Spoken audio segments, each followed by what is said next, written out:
So we have an hour or 50 minutes, I think, together to talk about building trauma programs. And I want to make this a bit interactive if we can and do some workshopping and some conversation about building trauma programs. So again, I'm Anna. I'm the Associate Professor of Emergency Medicine at Emory University, and I co-direct our Center for Advanced Emergency Care, which offers subspecialty training for people who can't do a full fellowship. So in things like trauma, ultrasound, toxicology. I have no financial disclosures, but I will say this is one of my favorite topics. I really love talking about trauma, and I love taking care of trauma patients. So I think yesterday in one of the sessions, we were talking that some people mentioned that people don't love to take care of trauma patients because it's kind of algorithmic. It seems like you don't have to think a lot. For me, that brings me great comfort. I love the trauma algorithm because I know if I follow it exactly as I'm supposed to, I have done everything possible for my patient. And that brings me great relief. So I really enjoy it. I want to just give you a little bit of background information about where I practice, so you can understand where I'm coming from. So this is Grady Memorial Hospital, which is one of the largest hospitals in the U.S.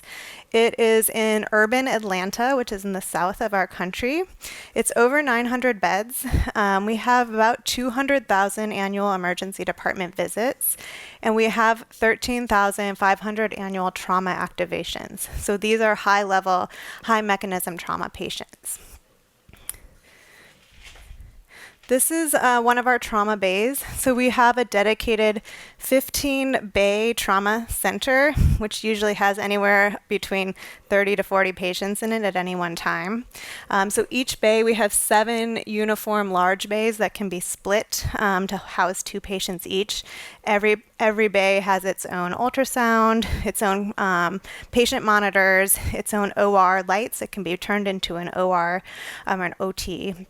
Everyone has its own airway equipment as well. So pretty ready to take care of trauma patients. And unfortunately, we do have to do this pretty regularly. On some of our more violent holidays, I will say, we've had to turn some of these rooms into operating theaters when we ran out of space in our regular operating room.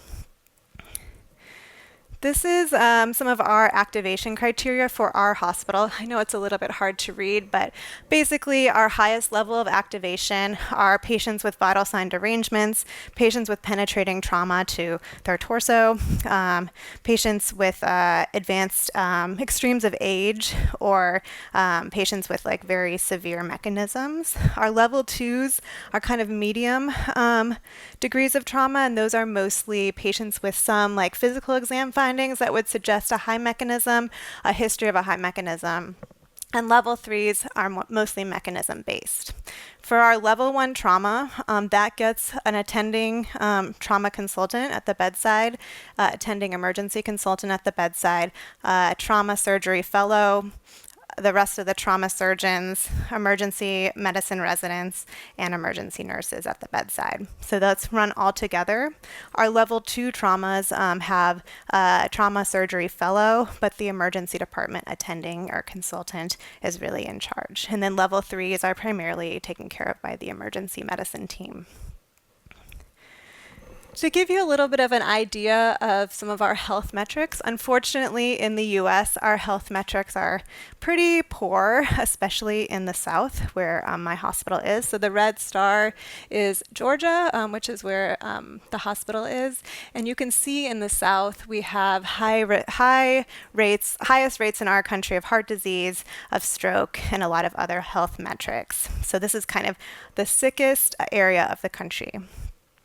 When we look at violence, the same thing. So if we look at deaths by violence, the South is one of the highest places where we have violent-related deaths. And if we particularly look at firearm-related injuries, these are also pretty high in our area. So these are pediatric firearm-related injury emergency department presentations. So the South bears the large burden of those. And if we look at firearm-related gun homicides, again, the South is where it's at. And I won't show the map of our election, but you can imagine what that matched up with. I want to try a quiz. So if everyone can scan this QR code.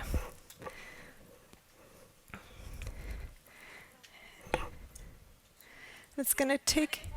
Oh, you didn't? Okay. Sorry, I got excited.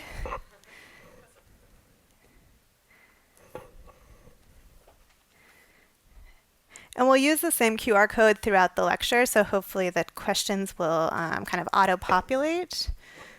But let me try and activate the first question. Great. So for your practice setting, if you can rate the following. Trauma represents a large burden of disease at your emergency department. You feel your system is well designed to provide comprehensive care for all trauma patients, and that trauma care is a priority for your system. Give everyone a minute.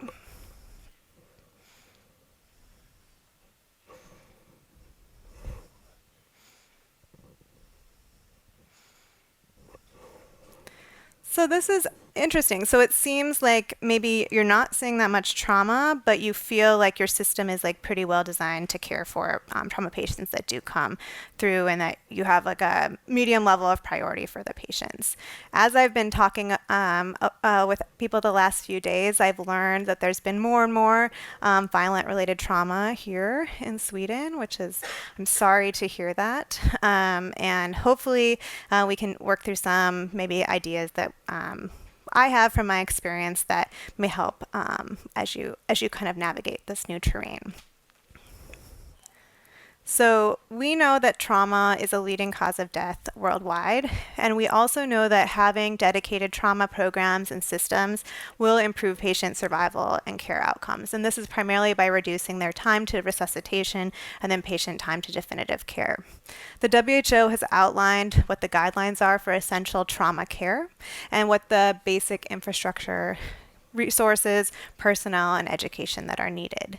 The goals of establishing trauma programs are really to improve the coordinated care by improving outcomes, reduce preventable deaths, and then improve our resource utilization.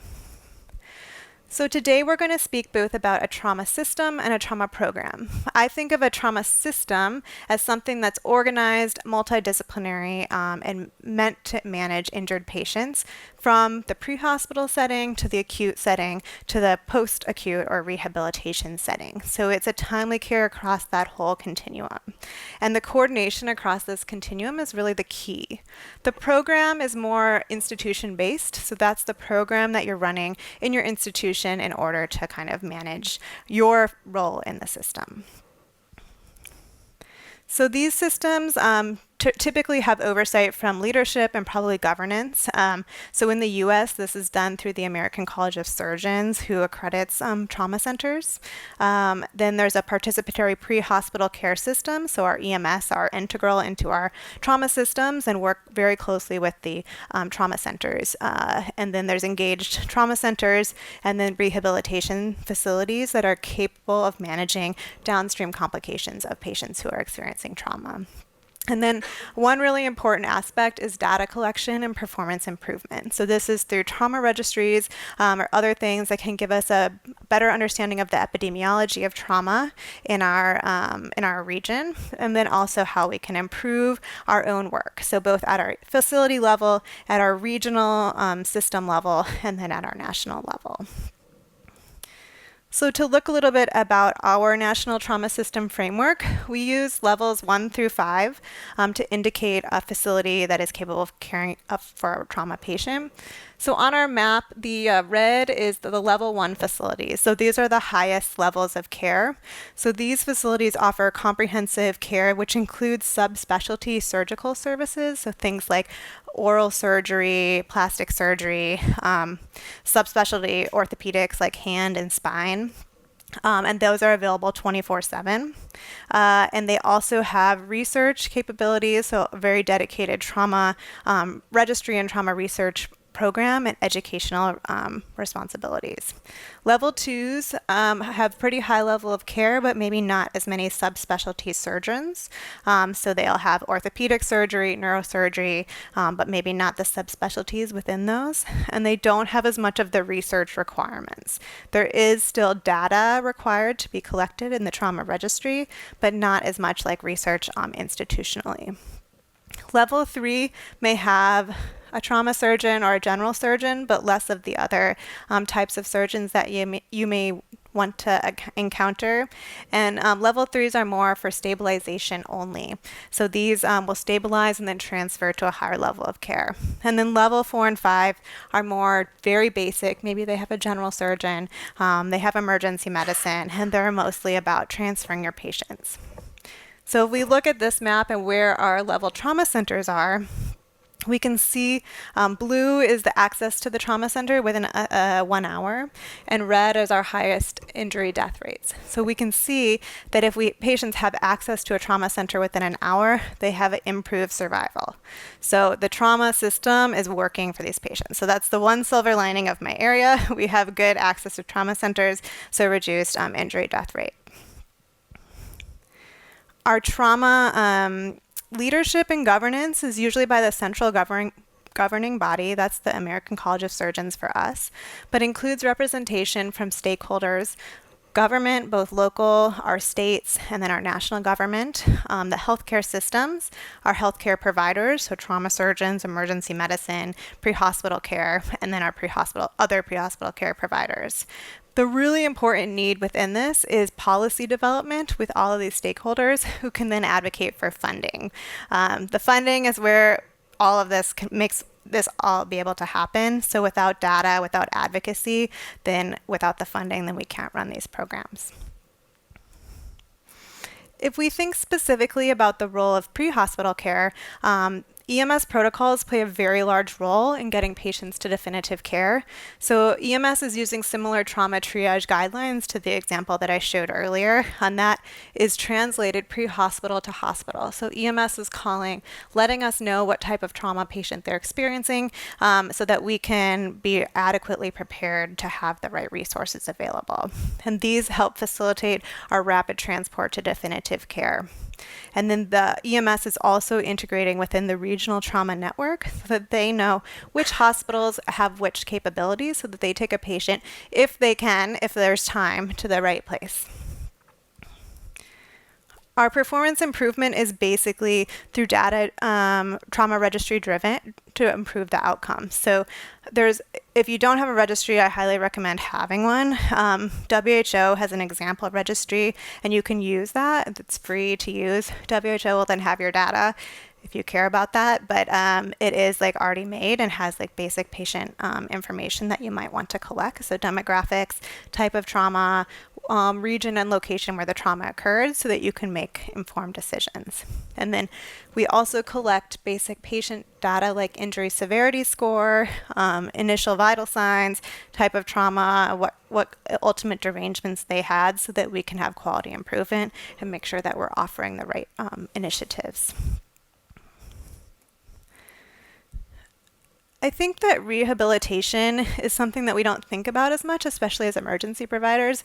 We're rarely thinking about kind of what happens inpatient and then beyond, but the rehabilitation services are also something that is really essential because if we stabilize all these trauma patients, head injured, things like that, if we don't have an ultimate destination for those patients, it's really going to be a burden on our healthcare system. So having a rehabilitation location that's coordinated, that it has the right services for spinal cord injury, brain injury, things like that, long-term follow-up for patients, and then the ability to reintegrate patients back into their home life, that's very important. Where does this funding come from? It's a little bit of a mixed pot. So some government support, some public-private partnerships. For example, my hospital is actually, some of our big donors are by industry. So we have Coca-Cola, that's the headquarters in Atlanta. We have some other big industry that helps support our trauma center. So that's one option. There's also grants for research, and then healthcare billing, at least in the US. If we move more into the programs, and this is at the institution level, we think about building our program in a hierarchical way. So first we need to have our care resources at our institution, and then build upon that through education of our staff and our clinicians, and then finally through performance improvement. If we don't have the basics of resources, it's going to be hard to educate and then hard to do performance improvement. If we think about what type of facility we're at, it ranges from basic to tertiary care hospitals, and each of these have different needs in terms of their program development. So for example, a basic or a general practitioner staffed hospitals, these would be the level 4 or 5 hospitals in our trauma care system. The resources are just basic. So do we have the right materials available, C-collars, things like that to actually stabilize patients? Do we maybe have blood products available? Do we have operating theater available? Things like that. In terms of education, it's really just the basics of stabilization. So the basics of the primary survey, A, B, C, D, E, with the limited resources for upfront frontline providers. One nice course is the WHO's Basic Emergency Care course, if you all have heard of that. So these are sometimes a nice course. It goes through the very, very, very fundamental basics of stabilization for patients. It's a free course, open access online. But if you want to formally take it, it would require a WHO trainer. But it offers how to open an airway, how to log roll, kind of these very basic steps for frontline providers who don't have a lot of emergency care training. In terms of performance improvement in these settings, it's mostly basic data collection. So just demographics, epidemiology, just getting an understanding of what these hospitals are seeing, what their community is experiencing. And then these hospitals are really strongly working with pre-hospital care in order to stabilize and then get patients to definitive care. And so they have a very strong role in transportation. In terms of specialty hospitals, so these are level 3, level 2 hospitals, a little bit more capable. The resources have some surgical and advanced intervention capabilities. They may not have subspecialty surgeons, but they may have general surgeons, orthopedic, and neurosurgeons. And then they have more pre-hospital care and transport capabilities. In terms of education, these are more advanced and continuing education for the providers, things like ATLS or primary trauma care, TNCC or the nursing core course, and several other options.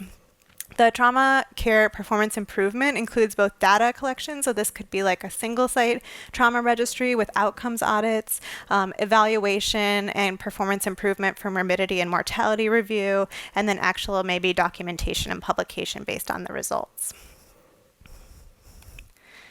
If we look at the level 1 or the highest level tertiary care hospitals, the resources here that are really brought to the table are personnel and infrastructure, and then the network. So these have the subspecialists, these have a larger network and are doing some research.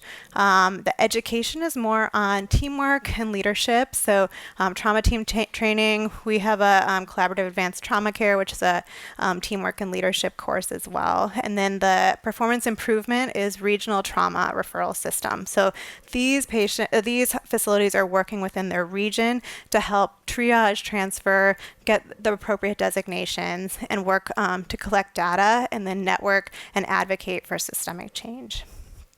So let's try another question. Do you all still have the QR code?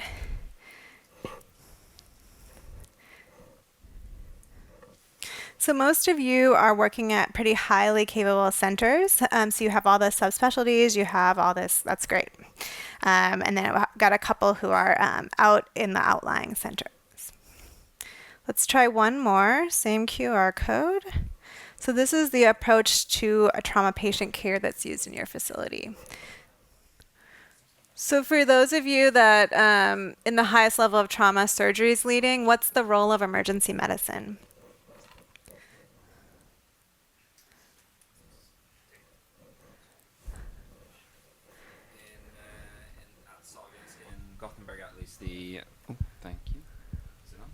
I'm Oscar, resident at Sahlgrenska in Gothenburg. Surgery will be a surgical specialist will be the trauma leader, but it's usually one of the emergency medicine physicians that examines the patient.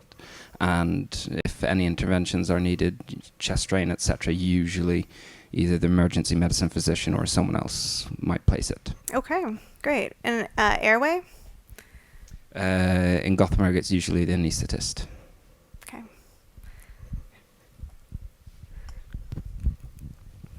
Hi, SWESEM from Karolinska in Stockholm. We have, for the level 1 trauma, the highest level, we have, it's surgical led.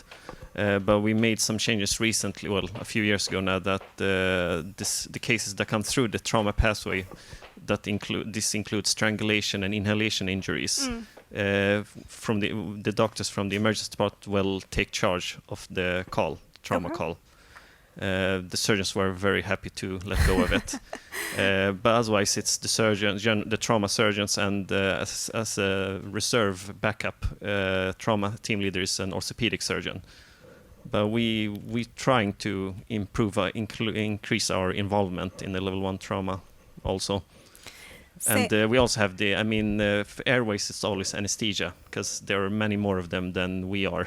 So we can't divide ourselves to look after both airway, secure all the lines in, and lead the call. Why did surgeons give up the strangulation? Because they realize we do a much better job of looking after it. Okay, great. You don't want to do a thoracotomy on a hypoxic strangulation injury. Sure. Okay.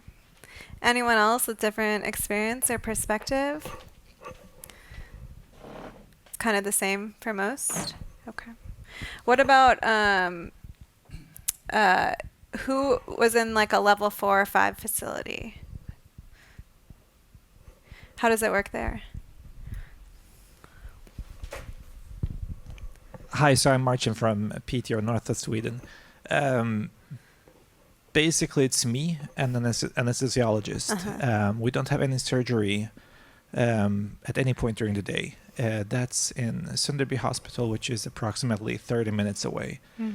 So what we have done is basically any type 1 trauma, so like the highest level, goes straight there. They just bypass us. Occasionally they stop by just to help with resuscitation of the patient, pick up some blood products on the way, maybe have the anesthesiologist, which we have on hand, intubating. And yeah, so we don't see that much trauma at all. Okay. What about ED thoracotomy? Is it surgeons or EM that does it? Surgeons. Will they ever let you?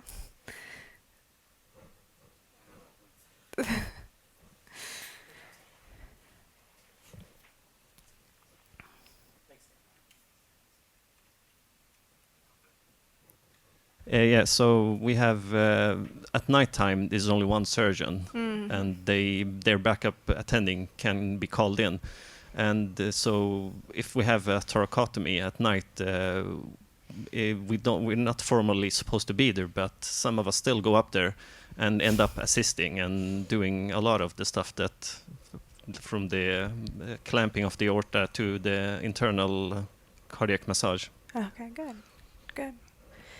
Yeah, you have to always fight with the surgeons for the you got to be fast, right, to get some of those procedures. We see penetrating trauma pretty much every day at my hospitals, and we do a thoracotomy about once a week. So is it you, the emergency physicians, or the surgeons who do it? It's usually collaborative. It's kind of whoever's fastest, whoever's standing right there. So we have a system where we rotate sides of the patient in terms of surgical resident versus emergency medicine resident. So if the emergency medicine residents turn on the left side of the chest, they get the thoracotomy. So we're pretty good at getting that. Yep. It would be nice to know how you guys, who's the leader during such a call? Because there was a lot of surgeons and a lot of personnel that's involved, but who is leading? So it will be either the emergency medicine attending or the trauma surgery attending, depending on who's there. Usually it's the trauma surgery attending, but sometimes if we have like a gang-related event or something where we have multiple penetrating trauma patients come in, we may be in multiple rooms. So then it's the highest level of care that's there. So usually emergency medicine attending or surgery attending or surgery fellow, one of those three. Other questions? Cool. That's great. Okay. So just a little bit about Collaborative Advanced Trauma Care, which is a multidisciplinary trauma team training program for nurses, EM physicians, and surgeons, which is mostly hands-on simulation-based training on trauma patient care and mass casualty incidents, and then we implement trauma team approach in the participating institutions. We're going to be doing a workshop after lunch, so if you want to see a mini version, please come and see that. So some system innovations that we have been kind of more recently thinking about, pre-hospital whole blood. So we implemented pre-hospital whole blood last year. So our paramedics are able to actually administer blood transfusions in the field, particularly for like penetrating trauma with unstable vital signs, but some blunt trauma with unstable vital signs and maybe a little bit of medical unstable bleeding patients. So I think Anjani told me that they've given 200 units of blood in the last year. So this is something that is like quickly coming through, and it's really making a difference. We're seeing a lot of more patients coming in with like more stabilized vital signs after receiving their blood. So that's something, it requires a ton of work to set up because you have to think about the blood, the whole blood system, how you're cooling it, how you're monitoring for blood related like bad outcomes and all of that. So it's like really expensive and it's really requires a lot of like personnel and monitoring, but it's been able to really do a lot of good. We also use device innovations, so things like Reboa. Is anyone using Reboa here? Are you familiar with it? So this is balloon obstructing aorta procedure. So we access through the femoral artery and place this like basically a long catheter with a balloon on the end to obstruct the aorta. So instead of doing a thoracotomy and cross clamping, this is like less invasive. Theoretically, it should take less time. I think in our setting, it takes more time than the thoracotomy. So often we're just either going towards a thoracotomy or taking them upstairs to the operating theater. But in certain situations where these are done like a lot and you have a perimortem patient, for example, that you're like trying to prevent cardiac arrest, maybe that one can help because you're especially for penetrating trauma below the waist, or you're trying to keep, it's the same concept as a cross clamp of the aorta. So either preventing blood loss below the waist or keeping vital organs perfused. So that's, yeah, I don't know. It's been discussed in our region of using Reboa, but we just it wasn't found. We didn't feel that it was very useful yet. That the evidence isn't that clear, and the experience of other centers wasn't that clear cut. That's something we should be doing. So I don't know what's your experience with it, and are you happy with it? I think for the right patient, it can make a difference, and you're saving them a thoracotomy in the ED, which is, if they survive the ED thoracotomy, there's like a lot of downstream infection and other kinds of complications. So I think it has, in the right patient, it can have a really big impact. But I think like any procedure, anything we do in the ED, if it's not something you do regularly, it's going to be hard to actually implement it because it's, requiring catheterization. We're all doing central lines, so it's like a cordis in the femoral artery. But if you're not, if you're nervous and this is your first Reboa and you have a crashing patient in front of you, that may not be the time to actually implement it. So hopefully you don't have further penetrating trauma increase and then you don't need it. But if you did, it could be a nice tool to have depending on kind of your thoracotomy outcomes. One other thing we're doing is telehealth. So that's a nice thing for like more of our remote settings. So within our system, we can do telehealth to kind of help provide guidance to our pre-hospital providers or to remote remote facilities who are trying to stabilize a patient. And then in some settings, people are also doing pre-hospital POCUS. So paramedics being trained in ultrasound to identify pneumothorax, to identify maybe like a reversible cause of cardiac arrest, for example. So these are like some downstream innovations that you can think about, especially since you all are at kind of high-level facilities already. There's also some other like nice devices that we've been trialing. So we have our level 1 blood transfusion device, so that can get the blood in like 1 minute. We also recently got the Decanto catheter, which is a really awesome suction for trauma patients for airway stuff. Tell your anesthesia people if they're the ones doing the airway, but you can kind of continuously suction while you're performing airway intervention in a trauma patient, which is also a really nice thing. I think some of like the overarching system development challenges are in geographic and resource disparities. So we saw the map, like places that have these systems have better outcomes, places that don't are further away from hospitals, have less good outcomes. We have workforce shortages, and then there's a lot of regulatory and policy barriers. And then in the pre-hospital care setting, just a lot of variability depending on who's running the pre-hospital care system and what the transport infrastructure is. So let's do the QR code again. Do you need it? Okay. This is my first time using this quiz platform. So a lot of people, a lot of same problems. Few patients. Some regulatory and policy barriers. Does anyone feel comfortable sharing what some of the regulatory or policy barriers you experience are? Oh, in the back.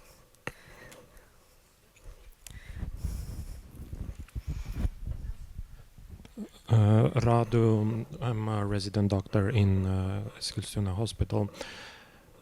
One of the biggest regulatory barriers is how the trauma team is organized and how it's been organized before emergency medicine was a specialty in Sweden, and it's remained the same.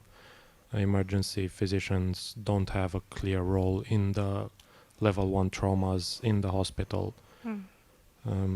But when the surgeons are busy or they're not present, somehow emergency physicians are expected to be able to step up and take the trauma patients despite not being formally involved. Mm-hmm.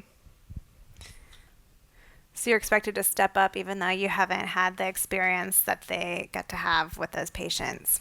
I can imagine that would be very stressful. Other comments about policy or regulation?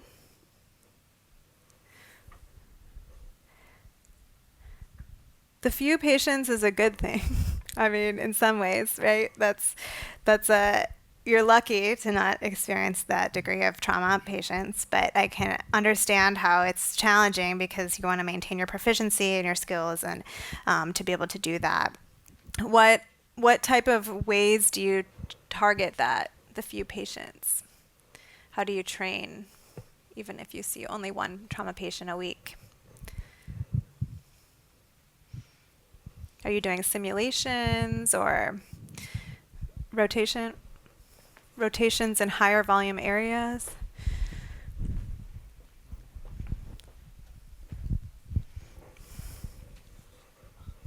Yeah, no, I was gonna basically say simulations, training. At our hospital, we have, is it once a month, team training with the trauma team? Everybody who's involved, comes in. There's at least 2 scenarios done on a Friday.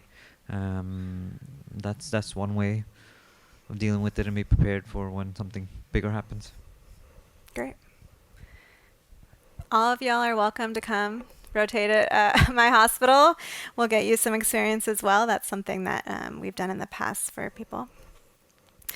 I think some of universal challenges and then some solutions are even honing the focus. That may be something here since you're not seeing that much trauma patients.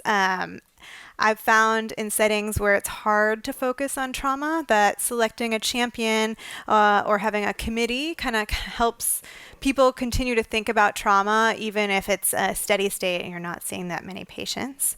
The costs of resources and education also can be pretty great, but the good news is a lot of basic stabilization resources are very inexpensive and can be very low cost but high impact, and that there's a lot of free educational resources to get additional training for nurses, physicians, surgeons. And then telemedicine, I think, is a great opportunity for that. So if it's in a place where people can actually kind of provide some input from a remote setting, I think that may help some of those like educational and experience barriers.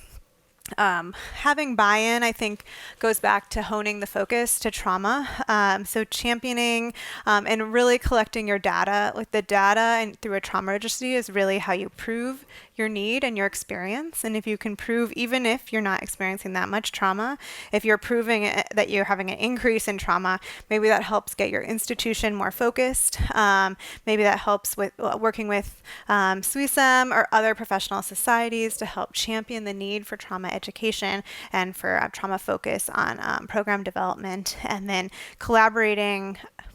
If we collaborate and if we work together across institution and across region to share resources, expertise, but also to be better advocates, then we have a bigger voice and we have more of a spot at the table, which I know is something we were talking about yesterday.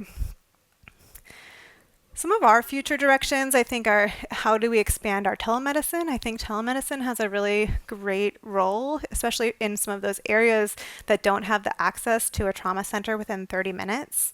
And how do we use AI I know that's the hot topic, but how can we use AI, especially with our data, to help us get more real-time information? And then I think in a global space, having low-cost, high-yield systems is going to be helping in the larger stage.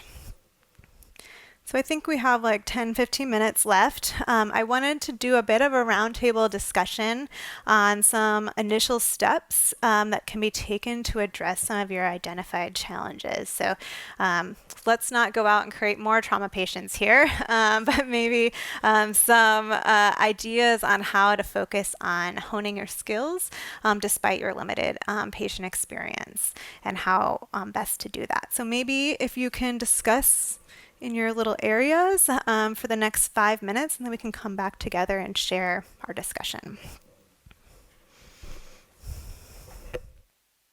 All right, shall we come back together and share our discussion?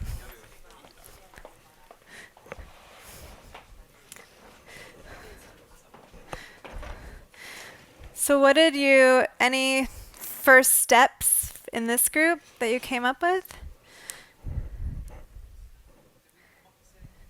I mean, we had a fair discussion about the need for emergency doctors in these settings, but that we also need a lot more training and the competency that what we expect from the surgeons in the emergency room during these trauma calls, which is definitely a challenge. We have, as I said earlier, trauma training with the full team once a month. That sounds like could be expanded upon as well, so that more people are exposed to it. Because there's a lot of junior doctors that never get to be a part of that either, simply because of schedules and stuff. Right. So some more training options, some more advocacy with the surgeons. Great. Anything from this group in the back? Well, we talked with you already a bit, but we can repeat that we've been trying to, because in our hospital, the trauma surgeons are in charge, always in charge, and they never want to let go and even a bit of it. But we, for example, with the inhalation injuries and strangulation, we managed to convince them by pointing out that we can look after them better. I mean, there's nothing for you to cut open there anyway. That's why they kind of said, "Oh, all right, you can have that." And so that's why we look. And now we're focusing on presenting the data from our trauma registry that shows that our population, the trauma population, is aging, increasing in age. They have more comorbidities. They're more frail, and again, I mean, we have a lot of expertise in looking after these kind of cases. And that's how we try to convince them that that's another reason to let some of that come to us instead. It's only like, I think it was 20% of our level 1 trauma cases that will need surgery, and very urgent surgery. So, yeah, but as I said before, also the leadership of our trauma unit they're nearing the retirement age, and they're set in their ways, and hopefully in a few years' time, with the next generation take over, they'll be more amendable. Yep, absolutely. What about one of the groups back here?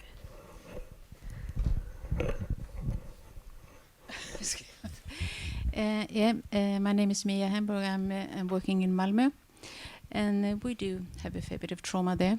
And for us, I've been connected to the clinic since 2012. So during these years, there's been a lot of changes of how we work as emergency physicians. But nowadays, on level 1, it always turns up a surgeon and always 2 emergency physicians, one that is prepared to be a team leader. But it's like you explained in your case, you could say it's decided who's depending on who's coming, but it can very well be a emergency physician that is a team leader. Great. And we also go special training programs for that. So it's sometimes at night it's a surgeon that's the examining doctor, but otherwise it would always be a emergency physician. So and for level 2, the surgeons don't turn up if we don't call them, so we manage that ourselves. Mm-hmm. But the challenges in Malmö is that we do have some also, as you might seen on the news, some shotgun events and so on. But the Center for Neurosurgery and Thorax Surgery is in Lund, and it also was a decision made politically some years ago that the trauma center in the region should be Lund, which is a bit awkward since we have more of the incidents, you could say. So they come and drop them off, and we'll do. So we do also. I shouldn't say we don't have thoracotomy once a week, but we have a few every year. Yes. Seems like a good opportunity for like using your data to advocate for more resources and maybe becoming more of a trauma center if that's where the patients go. It's been a long fight. For that, but it's yeah. But then Malmö has the what's that? What's that? Vascular surgery and the urologist. So yeah. But great. Other groups? Yes. But you work in Gothenburg, and you said that the system for level 1 and level 2 was about the same. And in Kungälv, you said that you every level 1 go to Gothenburg, so you don't see them. Yeah. Okay.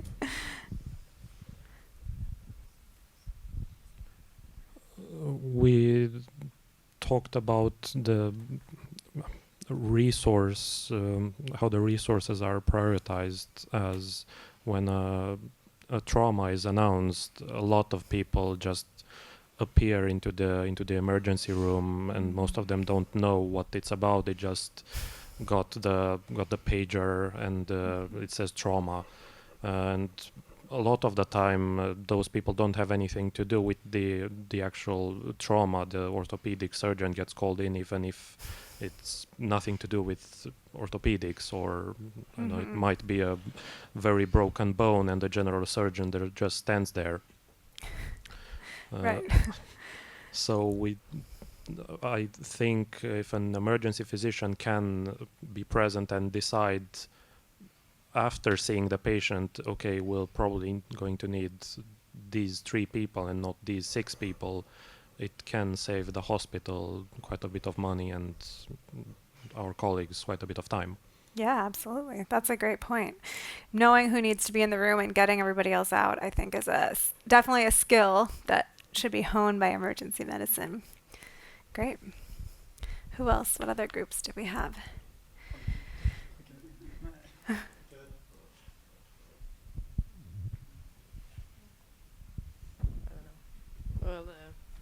Hello. Well, I think this discussion was really good. We were from 3 completely different settings and all across Sweden. So I think these types of discussions are really important, just to hear what type of facilities there are, and also that I'm thankful that I haven't thought of that we have simulations regularly, and I thought that everyone does that, but apparently not. So it's good to hear, to be thankful about lots of things going on too.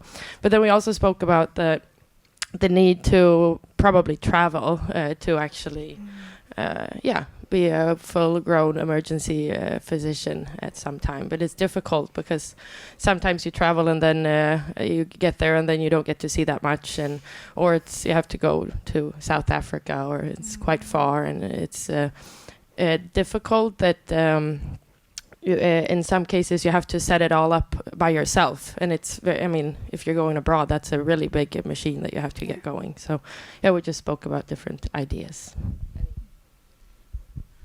I also think it was really interesting that we're from 3 completely different parts of Sweden and 3 completely different hospitals, but we all agreed in the same things, that we need to be improved in our hospitals for us to get better training and experience of this.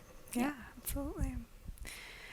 I think that's a great point about, going outside of your facility to get training. I think that's something we all have to do at different times, to seek out specialty training. And hopefully that's something that your professional organization should be able to maybe help with. Maybe that's something to ask can they have a list of places that are friendly to take rotators, that are easy to do. I don't know if that's something that already exists. It's good that we get to speak, because then I can say, in Malmö or in the north of Sweden, they do this. So can I have that too? So yeah, I think this is really good that we speak to each other, so we can sort of pep each other to get more knowledge.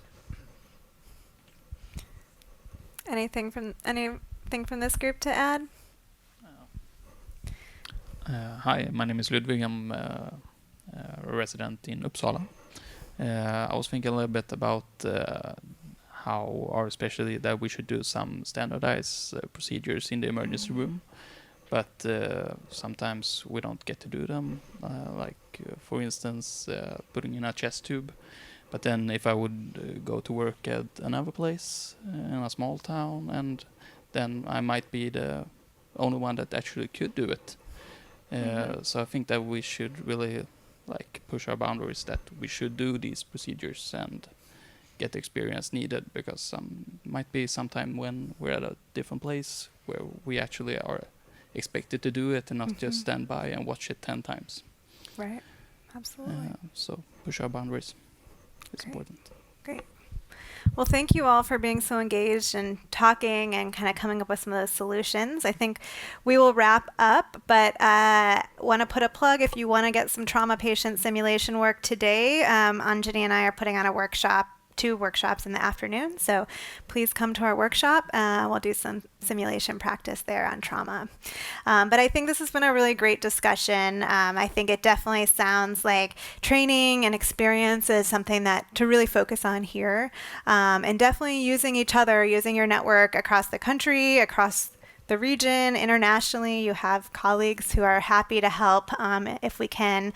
And that way we can get you prepared, get you most capable to take care of any patient that comes to your facility. So thank you so much for your time. Always feel free to email me if you have questions or any needs, and hopefully we'll see you this afternoon.